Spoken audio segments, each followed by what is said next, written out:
Derogatory things that could be said.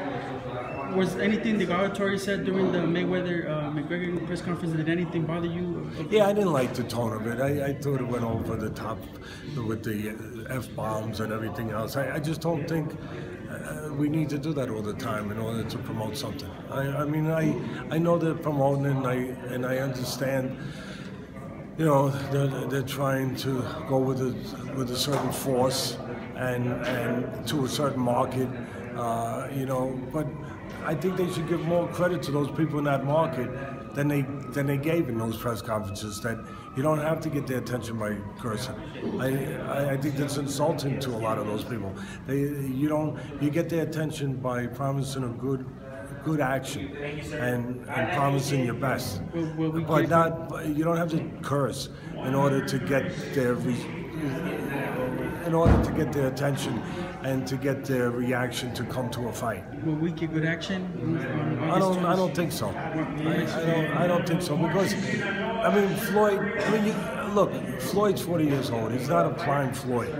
I mean, I love Floyd, but he's not a prime. He's not the best Floyd you're ever going to see. He's been off for 2 years. He took the fight on short notice, and he's 40 years old. I mean, come on, we have brains in our head. I mean, that's not the elite Floyd of 5 years ago, 3 years ago, you know. I just don't see him being at that, but I'm not saying he needs to be at that, and obviously he doesn't think he has to be at that elite level. I know he takes care of himself. I know he doesn't physically go out and ruin himself, so to speak, but still, at the age of 40, we dissipate. We deteriorate in certain areas. There's no doubt, and a great fighter like him with speed and depends on timing and, you know, finesse. I mean, those things suffer with 2 years in activity, 40 years of age. Again, took the fight on shorter notice than maybe he would have after being off for 2 years.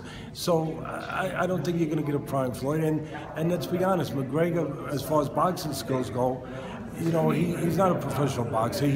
There's plenty of C-level fighters in our business that would beat him in a boxing ring. I mean, look, the MMA guys are the toughest son of a guns. I got all the respect in the world for them. They grapple, they jiu-jitsu, they do striking. I mean, they're tough guys. I give them all the respect in the world. But pure boxing, putting all the package of what it takes to put a pure boxer together, you know, McGregor is not on that level. And for us to believe he's on that level is silly. But also, here's the kicker. Everyone, they're selling it to be a bonfire. They're selling it to be an explosion, to be, you know, two forces coming together. Those are not what these two guys are. Floyd, we know he's a guy that takes the air out of the ball. We understand that, right? He's a defensive guy. He's been that way. That's his temperament. He's a defensive genius. But McGregor, everyone thinks he's going to be this, you know, guy with blood coming out of his mouth, and he's going to come forward and he's going to try to eat up this guy, cannibalize this guy. I mean, that's what they're selling. That's how they're going to get fans to come. But the reality is, you are what you are. What's in your soul, what's in your heart, what your temperament is, what your mind is. And if you look, no, he has a great fighter's heart. He's a tough son of a gun, but he's not that seek and destroy missile type guy, that cannibal guy that they're selling him to be. If you look at his best fights, what did he do? He counterpunched. He's smart. He's smart the way he's promoting this too. He's a genius. Both of them are geniuses, but he's not a guy that's his teeth are gonna come out, and he's gonna come. He's not that guy.